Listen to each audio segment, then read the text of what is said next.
नमस्कार दोस्तों, स्वागत है आप सभी का आपके अपने YouTube चैनल खुशहाल ज़िंदगी में। दोस्तों, सबसे पहले तो आप सभी को सकट चौथ की बहुत सारी शुभकामनाएं। आज के वीडियो में हम आपको सकट चौथ में किए जाने वाले भगवान गणेश की पूजा की बहुत ही सरल सी विधि बताएंगे। साथ ही आपको बताएंगे कि जो माताएं इस वर्ष पहली बार इस व्रत को उठाना चाहती है, यानी कि आरंभ करना चाहती हैं, वो इस वर्ष इस व्रत को आरंभ कर सकती हैं या नहीं, तथा सकट चौथ के पूजा का शुभ मुहूर्त क्या होगा और पूजा के दौरान आपको तिल से कौन सा खास कार्य अवश्य करना है जिससे कि आपके संतान के जीवन में आने वाली सभी समस्याएं समाप्त हो। ये सारी जानकारियां आज के वीडियो में आपको प्राप्त होगी। पूजा की सामग्रियां आप देख रहे होंगे, बहुत ही सामान्य सी सामग्रियां हैं। पान, सुपारी, लौंग, इलायची, दुर्वा जो कि गणेश भगवान की पूजा में आवश्यक होती है। 4 प्रकार के फल ले लीजिएगा आप पूजा में। साथ ही तिल के बने हुए लड्डू, मोदक या फिर बूंदी के लड्डू इत्यादि चीज़ें आपको पूजा में अवश्य रखनी है। लक्ष्मी और गणेश भगवान की आप सामने में एक छोटी सी प्रतिमा देख रहे हैं, ये चांदी की है। मैं इसी पे हर पूजा करती हूँ, चाहे वो दीपावली की पूजा हो या फिर सकट चौथ की। एक छोटे से चौकी पर आप पीले या फिर लाल रंग के वस्त्र बिछा लीजिएगा। इसके बाद भगवान को वहाँ स्थापित कीजिएगा। अब देखिए, गणेश भगवान की पूजा में गौरी माता की पूजा बहुत ही आवश्यक होती है। तो एक चांदी के सिक्के में मैंने मौली धागा लपेटकर माता गौरी के स्वरूप में यहाँ पर स्थापित किया है। सुपारी में धागा लपेटकर भगवान गणेश के स्वरूप में मैंने यहाँ पर गणेश भगवान की स्थापना की है। इस प्रकार से स्थापना कर लेनी है। अब देखिए, किसी भी पूजा में कलश और दीपक का बहुत ही महत्व होता है। तो सबसे पहले कलश लगाएंगे यहाँ पर।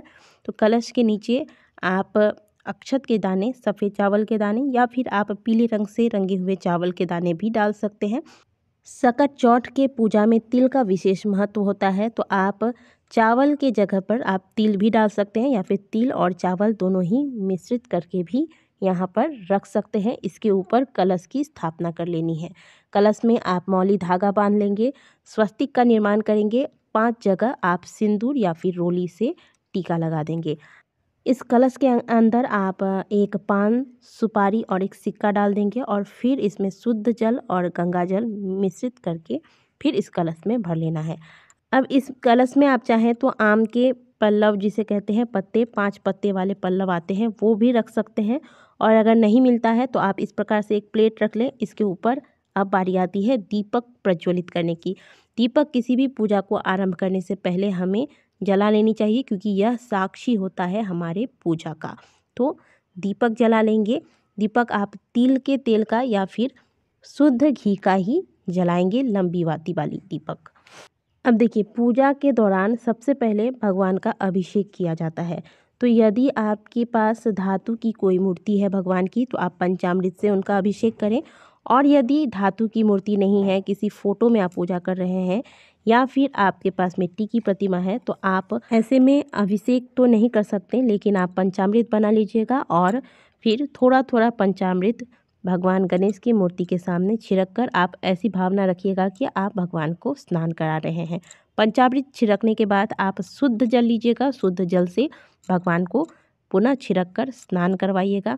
इसके बाद भगवान को आसन दिया जाता है। तो आप आसन ऐसी मन में भावना रखिएगा कि भगवान को आप आसन समर्पित कर रहे हैं। आसनम समर्पयामि बोलकर पुनः जल छिड़किएगा। फिर वस्त्र की बारी आती है। तो भगवान को आप, वैसे तो पूजा वाले दिन जो भी वस्त्र आप लाते हैं पहले ही भगवान को वो धारण करा दिया जाता है।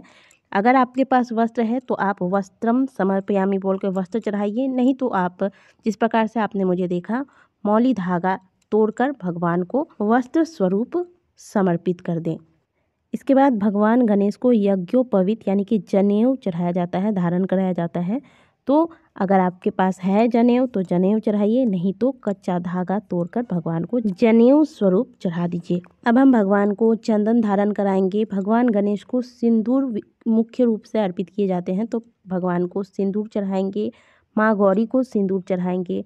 और फिर क्योंकि मैंने प्रतिमा भी रखी है, तो भगवान गणेश और माता लक्ष्मी को भी हम ऊपर में, यहाँ पर जहाँ पर मैंने मूर्तियाँ स्थापित कर रखी हैं, वहाँ पर सिंदूर लगा दूँगी। सिंदूर के बाद आप अक्षत, काले तिल इत्यादि भगवान को अर्पित करें। और फिर पुष्प इत्यादि भगवान को चढ़ाया जाता है। भगवान को पुष्प की माला चढ़ाएं। आप अपने पसंद से जो भी पुष्प, आज के दिन विशेष करके भगवान गणेश को लाल रंग के पुष्प चढ़ाइएगा। अगर लाल रंग के पुष्प नहीं होते हैं तो जो भी पुष्प आपको प्राप्त होता है वह पुष्प भगवान को आज के दिन समर्पित कर दें। आज के दिन भगवान गणेश को दुर्वा जरूर चढ़ाइएगा। 21 दुर्वा गांठ बनाकर भगवान गणेश को चढ़ाइएगा और फिर इस दौरान भगवान के मंत्र ओम गंग गणपते नमो नमः मंत्र का जाप करते रहिएगा। इसके बाद बारी आती है भगवान को भोग चढ़ाने की। क्योंकि यह चौथ का पूजा है तो आप 4 प्रकार के फल इस पूजा में अवश्य शामिल कीजिएगा। आज के दिन जो भी फल चढ़ाते हैं उसमें गाजर आप अवश्य रखिएगा। कई स्थानों पर ऐसी मान्यता है कि आज के दिन गाजर भगवान गणेश को मुख्य रूप से प्रसाद स्वरूप चढ़ाया जाता है। इसके अलावा आज के दिन मुख्य रूप से तिल के बने हुए लड्डू व मिठाइयाँ भगवान गणेश को भोग लगाया जाता है। तो तिल की मिठाइयाँ घर पे बना लीजिएगा और भगवान को भोग स्वरूप चढ़ा दीजिएगा। इसके अलावा भगवान गणेश को मोदक व लड्डू अत्यंत प्रिय है तो मोदक या फिर बूंदी के बने हुए लड्डू अवश्य पूजा में शामिल कीजिएगा अगर सामर्थ्य हो तो। वैसे तो आप सभी जानते होंगे कि भगवान गणेश की पूजा में तुलसी के पत्ते का प्रयोग नहीं किया जाता है, लेकिन कई लोगों को अभी भी इन चीज़ों के बारे में इतनी जानकारी नहीं होती है। तो आपको बता दूं कि तुलसी के पत्ते का प्रयोग बिल्कुल भी भूल से भी भगवान गणेश की पूजा में नहीं कीजिएगा। भोग चढ़ाने के बाद बारी आती है अब मुख शुद्धि की, यानी कि भगवान को मुख शुद्धि के लिए पान चढ़ाया जाता है। पान का एक बीरा आप ले आएँ या फिर पान में सुपारी, लौंग, इलायची इत्यादि डालकर भगवान गणेश को अर्पित कीजिए। देखिए, माता गौरी की पूजा जब भी होती है तो सुहाग की सामग्रियाँ माता को अवश्य चढ़ाई जाती हैं। तो माता गौरी को कम से कम आज के दिन एक सिंदूर और आलता, बिंदी, चूड़ी इत्यादि अवश्य चढ़ाइएगा। नहीं कुछ तो कम से कम सिंदूर तो आज के दिन माता को ज़रूर ही चढ़ाना चाहिए। ठीक है, इसके बाद अब बारी आती है विशेष क्या करना है आज के दिन। संतान के जीवन में आ रही बाधाओं को दूर करने के लिए आज के दिन तिल चटकाना बहुत महत्वपूर्ण है। कहता है कि जितना तिल आज के दिन माताएं चटकाती है, संतान के जीवन में आने वाली सभी समस्याएं उतना ही ज़्यादा समाप्त होती है। जैसे जैसे तिल चटकता है वैसे वैसे संतान के जीवन की सभी बाधाएं भी कटती जाती हैं। तो आप एक पान का पत्ता ले लें, इसमें आप घी की बाती बनाकर प्रज्वलित कर लें, थोड़ा सा पुष्प इत्यादि छिड़क दें इसमें। अब घी की बाती के साथ आप इसमें 2-3 कर्पूर की टिकियाँ डाल दें और इसके बाद आप थोड़े से काले तिल ले लीजिए। 7 बार कम से कम गणेश जी के किसी भी मंत्र का उच्चारण करते हुए आप तिल की आहुतियाँ इसमें दीजिए। ये बहुत ही शुभ होता है। तिल चटकाना आज के दिन बहुत ज़रूरी है अगर आप सकट चौथ का व्रत रखती हैं तो इस प्रकार से आपको पूजा पाठ संपन्न करने के बाद सकट चौथ व्रत की कथा का श्रवण करना चाहिए और कथा सुनने के बाद चंद्रोदय के बाद चंद्रदेव को अर्घ देने के पश्चात ही अपने व्रत को खोलना चाहिए, तभी आपका व्रत पूर्ण होता है। तो बहुत ही सरल सी विधि मैंने आपको बताई है सकट चौथ पूजा की। इस विधि से आप बड़ी ही आसानी से घर में पूजा कर सकते हैं। जो लोग पहली बार व्रत आरंभ करना चाहते हैं वो इस साल व्रत आरंभ ना करें, अगले साल से व्रत को आरंभ कीजिएगा। इस साल अधिक मास लग रहा है, जिस साल अधिक मास लगता है उस साल कोई भी नया व्रत आरंभ नहीं किया जाता। तो जो लोग पहले से सकट चौथ का व्रत रखती आ रही हैं वो 10 जनवरी को शाम की अगर पूजा करना चाहती हैं तो शाम के पूजा का शुभ मुहूर्त होगा 6 बजे से लेकर रात्रि 7:30 बजे तक। इस दौरान आप अपनी पूजा पाठ संपन्न कर लें। फिर चंद्र दर्शन के बाद उनकी पूजा आराधना के बाद व्रत को पूर्ण किया जाता है।